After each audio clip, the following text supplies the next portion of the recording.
Kin Live, magazine proche de Kinois. Kin Live, la vie à Kin. Mbote bandeko balandi pe bandeli aposo elamu na bota na bino bansango na mukuse yango yo Forum économique mondial ya Davos édition 2025 fungoli bikuke lundi 20 janvier na mboka Suisse wapi thème ponami ezali collaborer à l'ère de l'intelligence.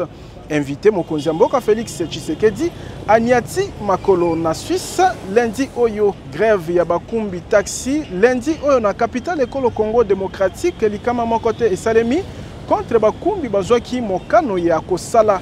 Commissaire provincial ya police aibaki na kocha ba policier na babalabala nyonso pour assurer ordre public.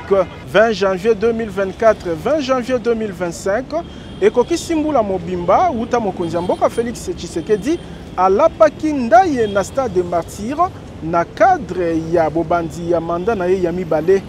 Bilan nini kolandisama na bilaka apesaki na peuple bokolanda bakinois na Kin Live ya lelo. Donald Trump asili kokota na mpwasa na bokonzi na mutu ya États-Unis d'Amérique.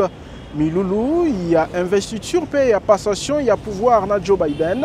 Elengelami lundi 20 janvier oyo na misu ya ba personnalité ya ndenge na ndenge simako contrôle ville ya Kinshasa. Ekolo RDC Afrique pe mokili toya kaliboso na bino pona hotel Samanso tokutana kinango ignorance à la terre. Moko na moko aiba boko be masolo nde tolobi Kin Live magazine proche de Kinois. Kin Live, magazine proche de Kinois. Kin Live, la vie à Kin.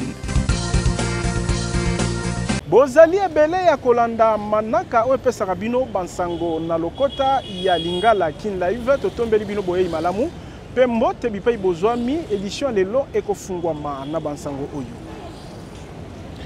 Forum économique mondial ya Davos édition 2025 efungoli bikuke lundi 20 janvier 2025 na mboka Suisse wapi mama na likambo ezali collaborer à l'ère de l'intelligence invité na makita oya mutuya mokonzi mboka Félix Tshisekedi asili kokoma lundi na Suisse. Bokutani o esele makambula nyonso kati na bakonzi ya politique ba chef d'entreprise banganga mayele pe ba ONG pona kolobela bakokoso ya mokili pe ya ba région 55e édition ya Forum économique mondial ya Davos e yambi lisusu na mobu oyo mokonzi mboka RDC makita oyo ezali pe pona koyanola na bakokoso ya géopolitique kotombo la croissance économique pona kobongisa lolenge ya kobika ya ba population pe kokamba transition énergétique juste pe inclusive. Na mobu oyo Forum ya Davos ezali na mama na likambo to thème collaborer à l'ère de l'intelligence. O ezali kobeta sete na mutuya ya boyokani na mokili na eleko oyo technologie et mati makasi ndakisa na boyeyi ya intelligence artificielle informatique na biotechnologie pona kobongola na lombango penza société. Mokonzi mboka Félix Tshisekedi Tshilombo akotalisa na libaku oyo projet munene ya kobundisa changement climatique pe bobatelami ya biodiversité na Congo RDC.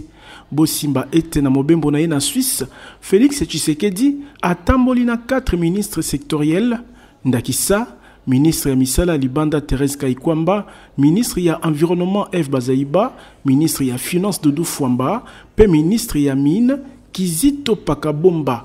Tolobi Tibokoyoka. 20 janvier 2024 20 janvier 2025 mbula mobimba ekoki uta mokonzi mboka Félix Tshisekedi apretaki serment na milulu ya investiture elengelamaki na stade de martyr. Bilan nini pona bilaka nyonso apesaki peuple congolais bolanda biyano na bakinois. D'abord à féliciter le président par rapport à tous ces projets. J'ai essayé un peu de visiter Kinshasa. Par écoute, les routes de Bumbu, déjà sympa. Bon, quand on venait ici à Kinshasa, je crois avant 2014, il y avait beaucoup d'embouteillages, Bandal, mais tout n'est pas facile, mais c'est que déjà je sens vraiment qu'il y a un progrès. Je suis fier de mon pays. Comme en Chine aujourd'hui, c'est que je tiens compte des diplômes fauchés là. Il faut serrer l'éducation. Les diplômes fauchés, nous avons besoin des éducateurs vrais. Quand le pays fournit à la société des hommes corrompus, c'est ça le problème. Des universitaires corrompus, la tricherie à l'école. Et on n'aura pas de résultats. Qui peut dire quand on a des irresponsables à l'école, et les résultats seront comme ça là. Ah, ce n'est pas que les pays mauvais, les gens sont tricheurs en tout. Donc nous voulons qu'on modifie des bons professeurs, que les résultats soient corrects, surtout l'école. J'ai l'appui, nous les soutenons totalement. Bien que tous les gens disent qu'il y a faux, ce sont des fainéants. Moi j'ai révisé le pays avancé. Le deuxième mandat, si je nous sommes marché, nous avons habité le pourquoi. Nous avons marché. Beaucoup poser des questions, partie, nous répondre bien non pas. On a la monnaie, mais on a des possibilités. Aluka, ba collaborateur, yamalamu, oba kosungaye na mandat naye pour que ba projet naye est réussi. Na lobaki yango na ebandeli grève ya ba taximen lundi na engumba mokonzi Kinshasa likama mokote esalemi contre ba kumbi o bazwaki mokano ya kosunga peuple kinois pambate police ville ya Kinshasa ebaki kotinda ba unité spécialisée na ntina ya ko assurer ordre.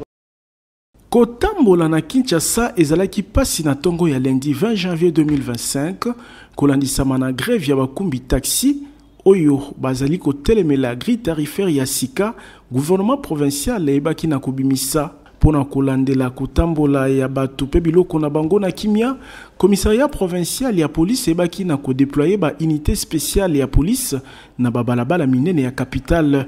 Ba opération oye kambamaki na commandant ya ville commissaire divisionnaire Blaise Kilimba Limba ezalaki pe libaku pona ye ya kolandela misala ya assainissement o ezali ko salama uta ba poso na banzela ya capitale ekolo Congo démocratique na rond-point magasin Kitambo mokonzi ya police aibaki kolongola ba marché pirate pe ko délocaliser arrêt ya taxi pe taxi bus komona grève ya ba chauffeur privé kabase le mutuka ya police ebaki kokumba bana na ba école na bango mbala mibale mokoka na o itali kotambola na sens cynique oyo ebanda uta le 27 octobre 2024 pona kobongisa trafic na Kinshasa commandant ya police na ville alobi ete mokano oyo ya mbula matadi ya mboka nanu elongwe te pe abengi bakumbi ya kotosa yango boyeba ete makama esalemi te pona bakumbi oyo bazwaki mokano ya kosala tolobi Tibo Koyoka.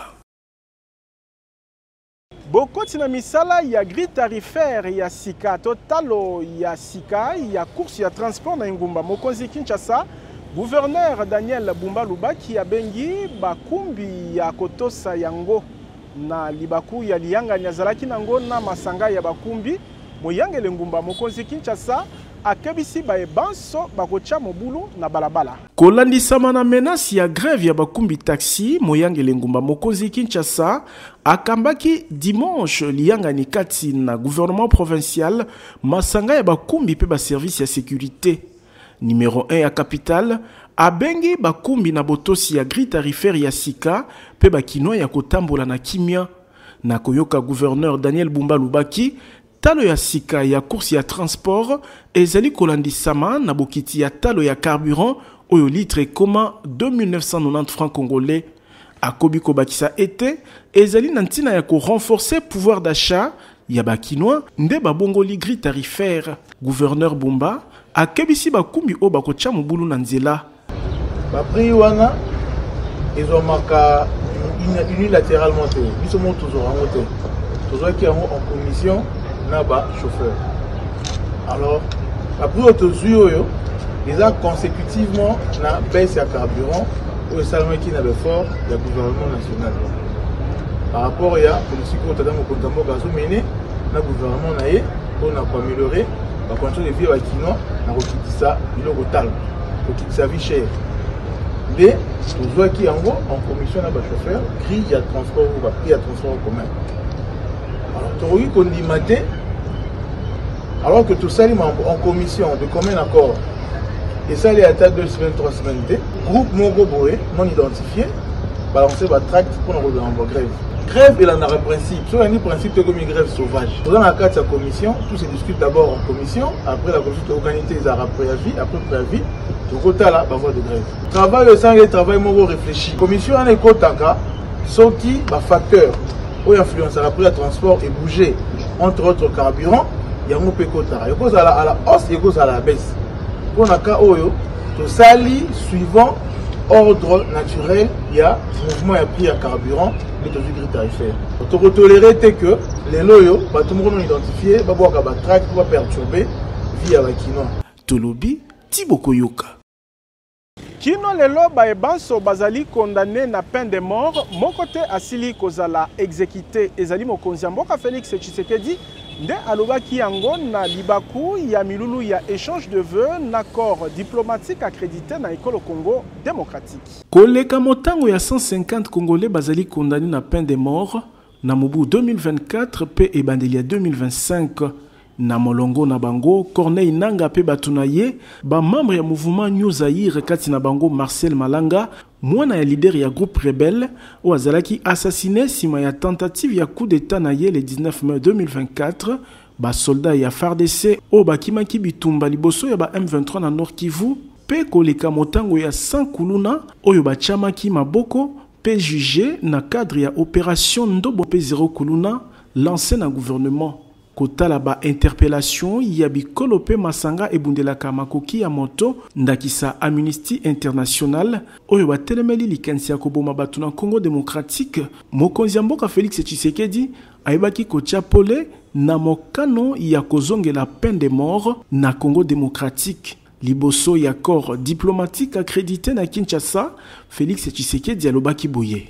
S'agissant par ailleurs de l'épineuse question de la peine de mort, la République démocratique du Congo, en tant qu'État souverain, a clarifié les conditions strictes de son application, limitées uniquement au cas de terrorisme et de trahison au sein de l'armée.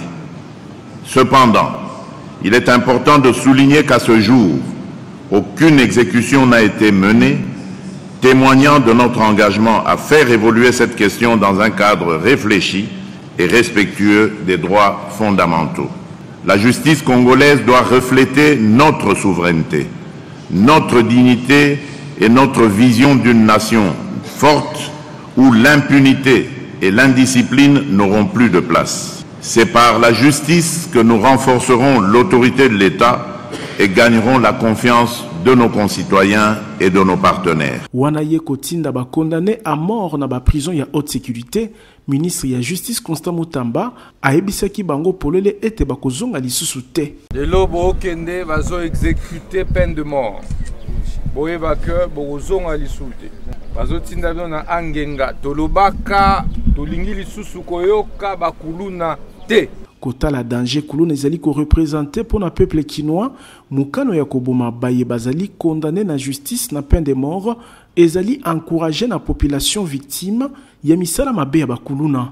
Tolobi Tiboko Yoka. Na bansango ya libanda ya Congo démocratique mingi penza na États-Unis d'Amérique, Donald Trump asili kokota na mpwasa na mutu ya mboka États-Unis na milulu ya investiture pe passation ya pouvoir et c'est mis lundi 20 janvier 2025 na Joe Biden. Mokili esengeli et s'attendre na mikano ya makasi na bambula minei 47e président ya États-Unis à Kosala.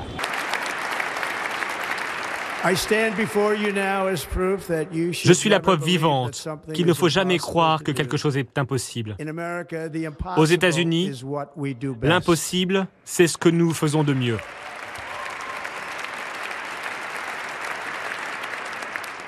De New York à Los Angeles, de Philadelphie à Phoenix, de Chicago à Miami, de Houston à Washington, D.C.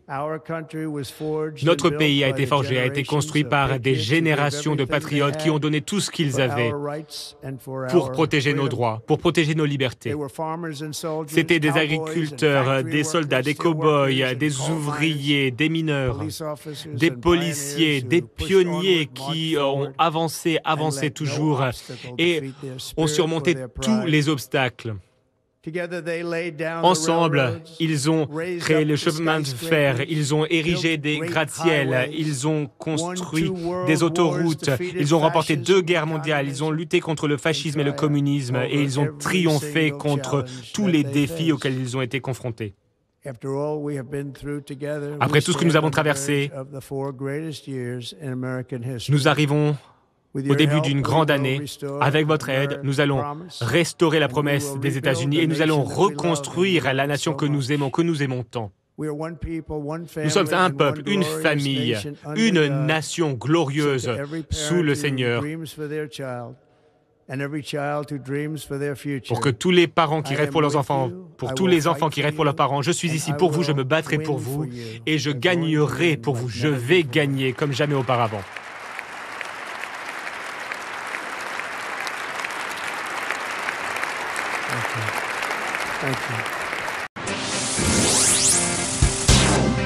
Kin Live, magazine proche du Kinois. Kin Live, la vie à Kin. Groupe Stiver Construct Siliko Yamba 10 conteneurs ya bisaleli ya sika nantina ya bokobi ya misala ya botongi pe installation ya ba forage moderne na cadre ya deuxième phase ya projet ya kopesa mai ya peto na population po ezali ko salama na boyokani na gouvernement congolais na Kinshasa.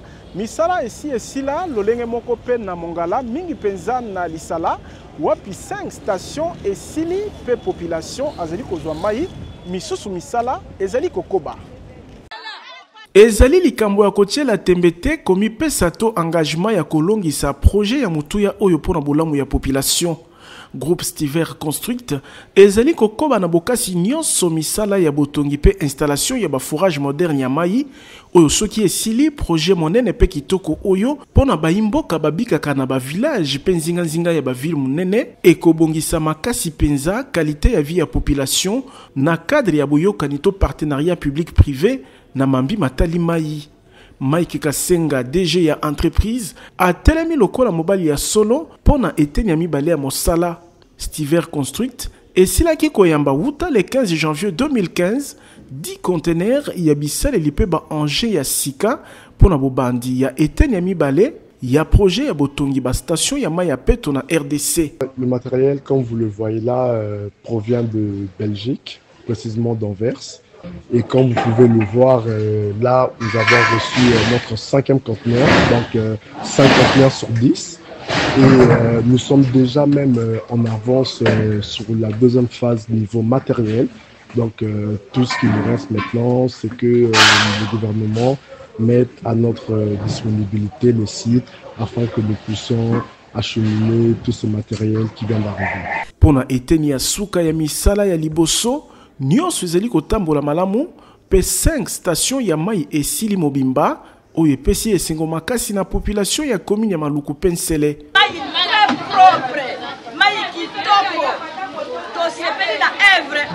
Na province ya Mongala mingi penza na lisala 5 stations esila deja pe misusu misala ezali kokoba. Groupe Stiver Construct elaki kosil sa station monene ya 10 mètres cubes oyo ekozala alimenter na énergie solaire pe eza na 5 points ya distribution ekosunga population ezwami na rayon ya 2 km. Tolobi Tibokoyoka. Amnesty International esili ko désigné ba M23 RDF lokola ba responsable ya bitumba o engali na esekolo Congo démocratique batomboki oyo basungami na mapinga ya Rwanda bazali ko salela ba munitions explosives contre ba population civile o ezali ko kela makama ya ndenge na ndenge ndakisa kufa ya ba civil pe kozoka ba pota likambo oyo Amnesty International etelemeli yango na makasi nyonso. Kin Live, magazine proche du Kinois. Kin Live, la vie à Kin. Totikala kaka na etuka ya Okatanga marche monene elengelamaki weekend na tina ya ko soutenir ba effort ya mapinga FARDC o ezali ko bunda na Est Ekolo Congo démocratique. Gouverneur Jacques Kiabula pe ba membre ya mangomba politique ya Union Sacrée bazalaki na babalabala ya ville ya Lubumbashi lolenge ya kopesa makasi na FARDC ya kobotola pe kozongela ba localité nyonso oyo ezali occupé na ba M23 RDF. On va soutenir le président de la République. Comme mkubwa wa FARDC. Unaona mlima siku kueste ba FARDC wanawakisha moto. Kagame anakuya mumbio. M23 anakuwa mumbio. Ça c'est pour dire tuko kumkongo ya président de la République pour soutenir nos FARDC. Mesha kubeba mipango à partir ya lundi kufikisha 0 heure hatutaetika muntu kutembea. Tutadekrete couvre-feu. Tuyue ule anatembeaka a partir ya 0 heure ni nani? Anaendaka kufanya nini? Koma kololo pango na $1500 ya pamba kasoko futa be $500 mususu kolanda moke soki po linyo koma patron ba bus ya sika 00 km na ba moto ezali kopesa mana président Ziko Mukanga.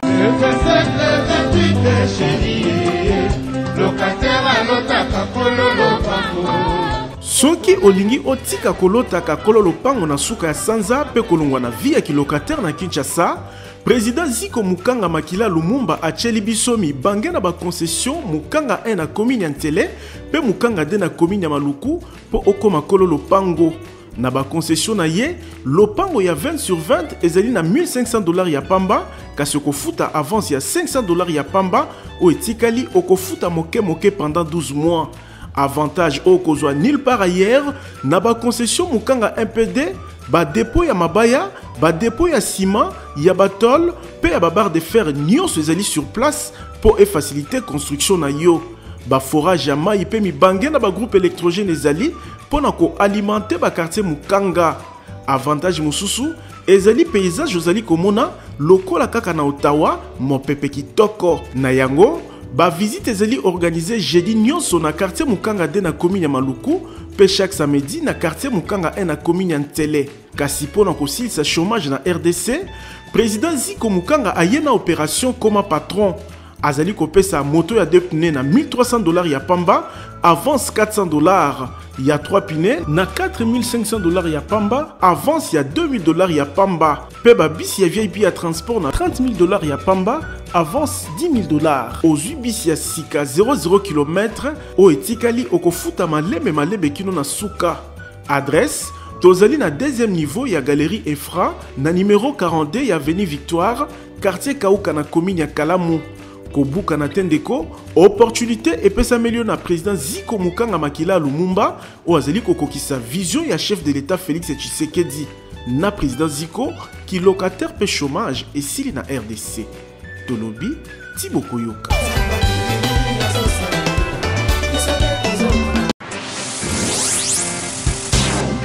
Kin Live, magazine proche de Kinois. Kin Live, la vie à Kin.